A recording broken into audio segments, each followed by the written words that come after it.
नमस्कार, आदाब, जय भीम, सत श्री अकाल। मैं हूँ माजिद सिद्दीकी और आप देख रहे हैं फोकस हिंदुस्तान न्यूज़ चैनल। आज की ख़ास खबरें सब्सक्राइब करें, लाइक करें, शेयर करें। फिर आऊँगा एक ताज़ा खबर को लेकर माजिद सिद्दीकी।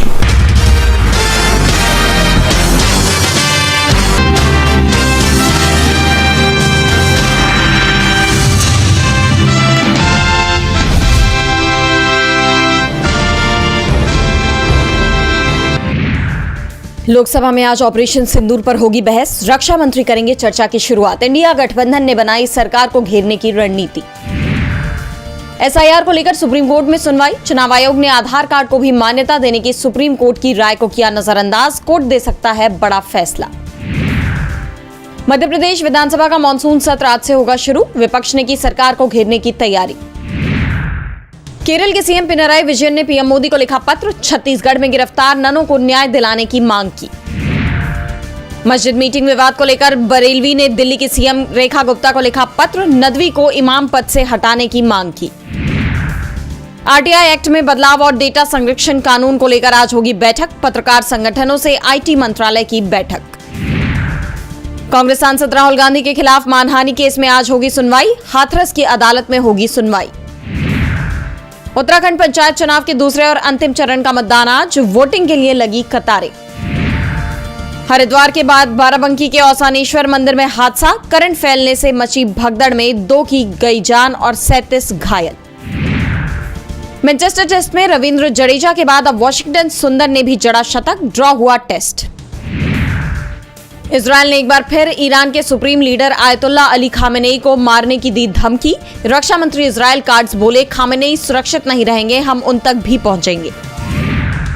जर्मनी में बड़ा रेल हादसा। पटरी से उतरे ट्रेन के 2 डिब्बे, 3 लोगों की गई जान और कई घायल। थाईलैंड और कंबोडिया के बीच थम जाएगा शिव मंदिर का विवाद। मलेशिया में आज मिलेंगे दोनों देशों के नेता। कैलिफोर्निया तट के पास विमान दुर्घटनाग्रस्त, लोगों की तलाश जारी।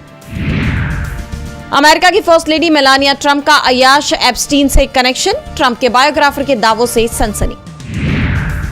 अमेरिका और यूरोपियन यूनियन के बीच ट्रेड डील पर लगी मुहर। 15% टैरिफ पर बनी सहमति। महिला को कॉस्मेटिक सर्जरी कराना पड़ा भारी। एयरलाइन ने भेजा वापस। पासपोर्ट से मेल नहीं खा रही थी महिला की सूरत। टीसीएस कर्मचारियों के लिए बुरी खबर। कंपनी ने किया बड़ी छटनी का ऐलान। 12,000 से ज्यादा लोग होंगे बेरोजगार। ऑनलाइन सट्टेबाजी ऐप्स को लेकर ईडी ने गूगल और मेटा को फिर भेजा समन। आज होना होगा पेश। 21 जुलाई को पेश नहीं हुए थे गूगल और मेटा के अधिकारी। उत्तर प्रदेश के उन्नाव में भारत का पहला प्राइवेट एआई यूनिवर्सिटी यूपी में शुरू। टीचर, किसानों और लोगों को मिलेगी ट्रेनिंग।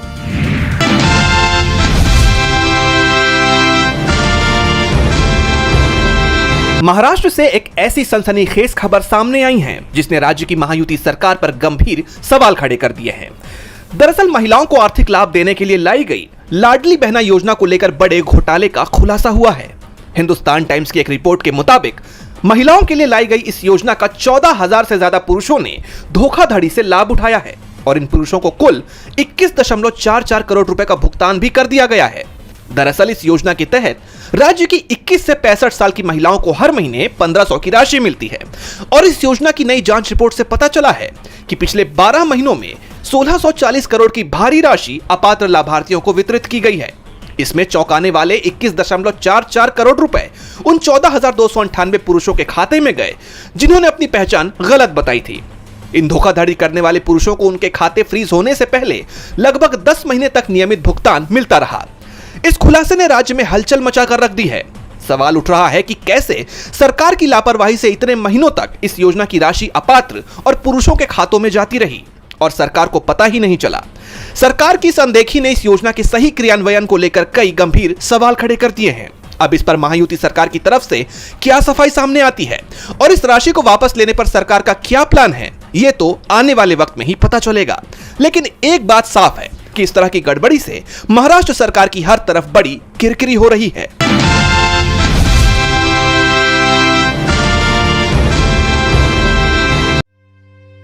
शर्म, इज्जत और लाज की खातिर एक किसान ने अपनी जान दे दी। घटना यूपी के हमीरपुर जिले की है। यहाँ एक महिला द्वारा जूतों की माला पहनाकर और मुंह काला करके पूरे गांव में घुमाने की धमकी देने के बाद एक किसान ने फांसी लगाकर आत्महत्या कर ली। घटना की जानकारी मिलते ही मौके पर पहुंची पुलिस ने शव को कब्जे में लेकर पोस्टमार्टम के लिए भेजा है। मामला जिले के कुरारा थाना क्षेत्र के बचरौली गाँव का है। दरअसल 50 साल के रघुवीर सिंह गाँव के एक किसान थे। गाँव की एक महिला से उनका विवाद हो गया, जिसके बाद महिला ने पुलिस थाने पहुंचकर उनके खिलाफ छेड़खानी की रिपोर्ट दर्ज करवा दी। जिसके बाद शाम को पुलिस गांव पहुंची और किसान रघुवीर सिंह को सुबह थाने आने को कहा, लेकिन सुबह देर तक किसान ने कमरा नहीं खोला।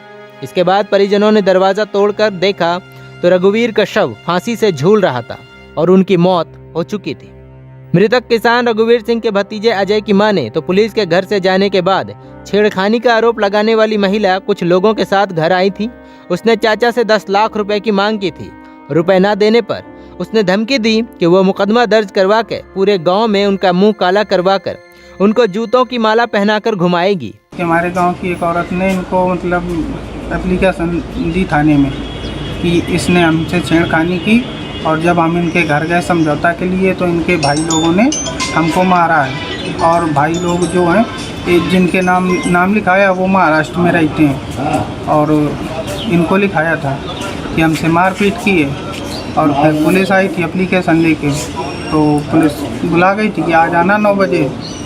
तो आज जाना था। फिर रात में आए इनके लोग 3-4 लोग, तो बोल रहे थे 10 लाख रुपए चाहिए तब राजीनामा होंगे, नहीं तो गांव में काला मुंह करके तुम्हारा घुमाएंगे, बेइज्जती करेंगे। इस धमकी से डरे रघुवीर ने अपने कमरे में देर रात फांसी लगाकर अपनी जान ले ली। उनकी मौत की जानकारी मिलते ही पूरे परिवार में मातम छा गया है। पुलिस ने मौके पर पहुंचकर मामले की जांच शुरू करते हुए शव को पोस्टमार्टम के लिए भेज दिया है। इस घटना पर मीडिया से बात करते हुए थाना प्रभारी नंदराम प्रजापति ने बताया कि किसान ने फांसी लगाकर आत्महत्या की है। परिजनों द्वारा मिली तहरीर के आधार पर मामले की जांच की जा रही है।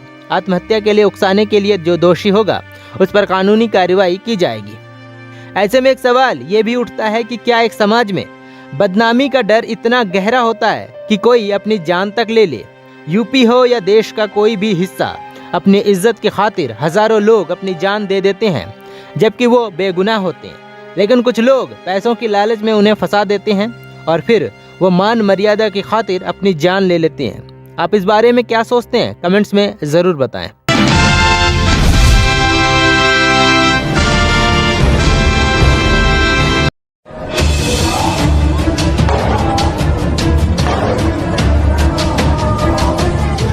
यूपी और बाकी कुछ राज्यों में कुछ महीनों से कुछ अराजक तत्व भीमराव अंबेडकर की मूर्तियों को टारगेट कर रहे हैं। कभी मूर्तियों को तोड़ दिया जाता है तो कभी उसे काले कपड़े पहनाए जाते हैं। प्रयागराज में 4 महीनों में 7 वारदातें ऐसी हुई हैं जहां मूर्तियों को नुकसान पहुंचाने की कोशिश की गई। और सबसे चौंकाने वाली बात यह है कि चंद्रशेखर आज़ाद के हाउस अरेस्ट की रात 3 मूर्तियों को तोड़ा गया।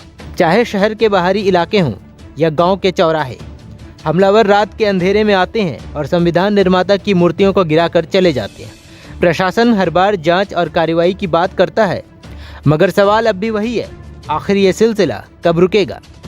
बीते सप्ताह भीम आर्मी प्रमुख चंद्रशेखर आज़ाद को हाउस अरेस्ट में रखा गया और ठीक उसी रात 3 अलग अलग जगहों पर अंबेडकर की मूर्तियां तोड़ी गई। क्या ये सिर्फ एक संयोग है या फिर इसके पीछे कोई सुनियोजित साजिश?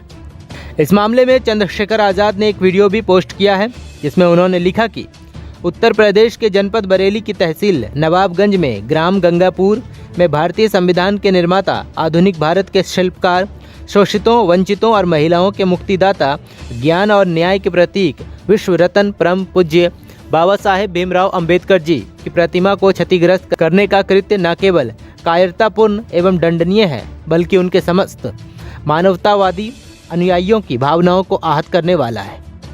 इस मामले में समाजवादी पार्टी के आईटी सेल ने एक्स पर वीडियो पोस्ट करते हुए लिखा कि भाजपा आरएसएस की नफरती सोच का परिणाम जो निरंतर हो रहा बाबा साहब का अपमान। बरेली में संविधान निर्माता बाबा साहब भीमराव अंबेडकर जी की प्रतिमा को किया गया क्षतिग्रस्त, बेहद शर्मनाक। संविधान और बाबा साहब विरोधी भाजपा सरकार में लगातार ऐसी घटनाएं हो रही है। इस घटना को लेकर दलित समुदाय में गहरा आक्रोश है। लोग पूछ रहे हैं कि जब संविधान की रक्षा करने वाली मूर्ति भी सुरक्षित नहीं है तो आम नागरिकों की आवाज़ कौन सुनेगा? इस मामले में आपकी क्या राय है? कमेंट्स में ज़रूर बताएं।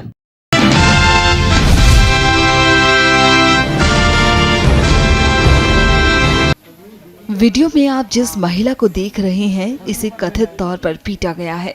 इसका कहना है कि कुछ लोग आए और उठाकर ले गए। उसे और उसके बच्चे को खूब पीटा गया। पहले आप महिला से सुनिए कि उसके साथ क्या क्या हुआ। मेरे को उन्होंने कल उठा के ले गया था 11:30 बजे मंगलम हॉस्पिटल का सामने पार्क का पास। वहाँ से मेरे को बोल रहा था तुम अपना पति को बुलाओ फिर तुम्हें छोड़ेंगे। मैंने बोला मेरा पति काम पे गया है, वो कैसे आएंगे, वो शाम को आता है। तो उन्होंने कहा और किसी का नंबर हो तो दे, हम फोन कर रहे हैं, नहीं तो जय श्री राम बोलो। मैंने बोला मैं जय श्री राम नहीं बोल सकती हूँ, मैं मुस्लिम हूँ, मैं कैसे जय श्री राम बोलूँ। आप लोग अगर हमारा कुरान शरीफ तलब करोगे तो हम भी जय श्री राम बोलेंगे। इतने में मेरे को उन्होंने बहुत मारा है, मेरे बच्चे को भी मारा है। मार के उन्होंने मेरा पति को फोन मिला के 25,000 का डिमांड किया था। 25,000 दो फिर छोड़ेंगे। कौन थे आप जो आए थे? पुलिस वाले कैसे दिखते थे? 2 लड़की थी, दो जेंट्स थी। बच्चे को भी मारा आपके? हाँ, मेरे बच्चे को भी मारा है, उनका कान भी फाड़ दिया। हाँ, कहाँ बनाया था? यहीं पे बनाया था। हाँ, मेरा सास ससुर रहता है यहाँ पे। अच्छा, यहाँ पे आया था? हाँ, पैसे देने के बाद? हाँ। पुलिस आपके बयान ले रही है? हाँ, पुलिस वाले आपके बयान ले रहे हैं? हाँ, ले रहे हैं। तो अगर वो सामने आएंगे तो पहचान लेंगे? हाँ, पहचान लूंगी। पहचान लेंगे? हाँ। बता दें कि ये महिला पश्चिम बंगाल के मालदा की रहने वाली है।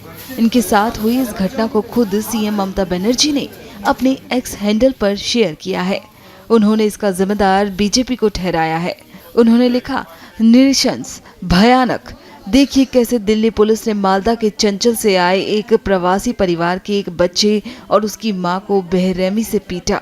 देखिए कैसे बंगालियों के खिलाफ देश में भाजपा द्वारा फैलाए गए भाषाई आतंक के शासन में एक बच्चा भी हिंसा की क्रूरता से नहीं बच पा रहा है। अब वो हमारे देश को कहां ले जा रहे हैं। अब आपको बताते हैं कि कैसे इस घटना की खबर सीएम ममता तक गई। वो इस पीड़ित महिला के ससुर ने बताया। साथ ही महिला के ससुर ने बताया कि बांग्लादेशी कहकर हमारी बहू को पकड़ लिया गया। बहू है हमारा। क्या हुआ था? उसको पुलिस वाले ने पकड़ के ले गया। पुलिस वाले तो नहीं है, वो लोग सिविल ड्रेस में है। अच्छा। 2 लेडीज थी। 25 तारीख को आके लेके हम लोगों का आधार कार्ड उसने चेक करने के लिए आए, उसका आधार कार्ड लेके चले गई। क्योंकि तो तुम लोगों को लेडीज पुलिस वाले को तुम लोगों को भेजूंगा तब तुझे उठा के ले जाएगी। लेडीज आई 26 तारीख को 11 बजे। 26 तारीख को उसको उठा के लेके चले गई। अच्छा। हमारा पोता को भी बहुत मारा है और हमारे बहू को भी बहुत मारा है। अच्छा। और मारने के बाद कौन सा हॉस्पिटल कहता था उसके पीछे लिया के उसको ये कर दिया। बाद में हम लोग उसको पैसे दे के लेके तब हम लोग चुरा के लाए। कितना पैसा दिया था? 25,000। अच्छा, और आईडी दे दिया था वापस? आईडी नहीं दिया। आईडी उन लोगों ने लेके चला गया है। अच्छा, वीडियो ममता बनर्जी के पास कैसे गई? हम लोग का गाँव में जो हम लोग का प्रधान और मेंबर है ना, उसी को दिया था हम लोग छोड़ के। जो मारा है पीटा है ना, इसीलिए दिया था वहीं पे छोड़ के उसने ममता बनर्जी को छोड़ दिया है। कौन सा डिस्ट्रिक्ट पड़ता है आपका? हम मालदा डिस्ट्रिक्ट। अच्छा, बंगाल के ही हो? एकदम पूरा बंगाल। नहीं, अच्छा, बांग्लादेशी बताया गया था आपको? हम लोग हमारे बहू को बांग्लादेशी कह के उसको पकड़ के ले गया। तो बताया था आपकी बहू ने कि मैं? हाँ, आईडी प्रूफ तो उसको दे दिया, तो उसने तो आईडी प्रूफ से लेके चला गया। आईडी प्रूफ भी दिया नहीं वापस।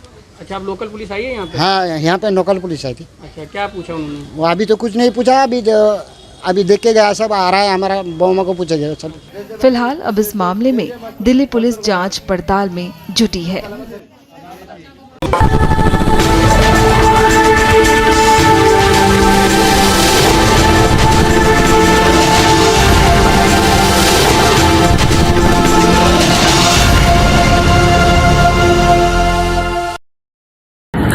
दोस्तों आज मैं आपको बताने वाला हूं कि अगर आपकी बॉडी में मैग्नीशियम की डेफिशिएंसी हो जाए तो आपको क्या क्या प्रॉब्लम हो सकती है। सबसे पहले इंसोमिनिया, नींद ना आना, स्लीपिंग डिसऑर्डर, इंसान सारी रात करवटें बदलता है, नींद नहीं आती, स्ट्रेस लेवल, एंजाइटी बढ़ जाती है इससे, क्योंकि कोर्टिसोल हार्मोन को रोकने में मदद करता है। और अगर आपकी बॉडी में मैग्नीशियम नहीं है तो कोर्टिसोल बढ़ जाता है, जिसकी वजह से स्ट्रेस और एंजाइटी हो जाती है।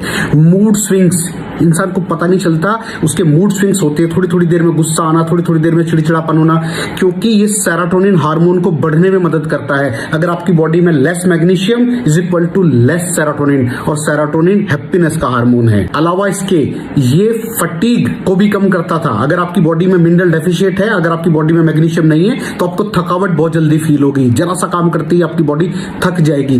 पुअर डाइजेस्टिव सिस्टम, ये डाइजेस्टिव सिस्टम को भी मैनेज करने में बड़ा शानदार रोल प्ले करता है। और अगर इसकी डेफिशिएंसी है तो कॉन्स्टिपेशन, डायरिया जैसी प्रॉब्लम हो जाती है। माइग्रेन बहुत खतरनाक प्रॉब्लम है। माइग्रेन अगर डेफिशिएट है आपकी बॉडी मैग्नीशियम से तो आपको माइग्रेन की प्रॉब्लम भी हो सकती है। ब्लड प्रेशर, अगर आपकी बॉडी में मैग्नीशियम कम है तो आपको ब्लड प्रेशर की प्रॉब्लम हो सकती है। इरेगुलर हार्ट बीट, ये हार्ट बीट का बढ़ जाना, कम हो जाना, बढ़ जाना, कम हो जाना, मैग्नीशियम डेफिशिएट होने की निशानी है। ऑस्टियोपोरोसिस, बोन हेल्थ वीक हो जाती है क्योंकि आपकी बॉडी का 60% जो मैग्नीशियम है वो आपकी बोन्स के अंदर होता है। अगर आप बाहर से मैग्नीशियम नहीं ले रहे हैं तो आपकी बॉडी जो है वो हड्डियों में से लेना शुरू कर देती है, जिसकी वजह से ऑस्टियोपोरोसिस की प्रॉब्लम भी हो सकती है। आपकी हड्डियां कमजोर हो जाती हैं। और मसल क्रैम्पिंग, मसल क्रैम्प, नस पे नस का चढ़ जाना, मसल्स पे अकड़ जाना, बिल्कुल चलना मुश्किल हो जाता है। तो मसल क्रैम्पिंग भी तभी होती है जब आपकी बॉडी में मैग्नीशियम की डेफिशिएंसी हो। और दोस्त, हमारे यहाँ 90% से ज्यादा लोग मैग्नीशियम डेफिशिएंसी के शिकार हैं। कहां से मिलेगा मैग्नीशियम, कितनी मात्रा में लें, किस क्वालिटी का लें? तो उसका जवाब है वेस्टीज प्राइम CMD।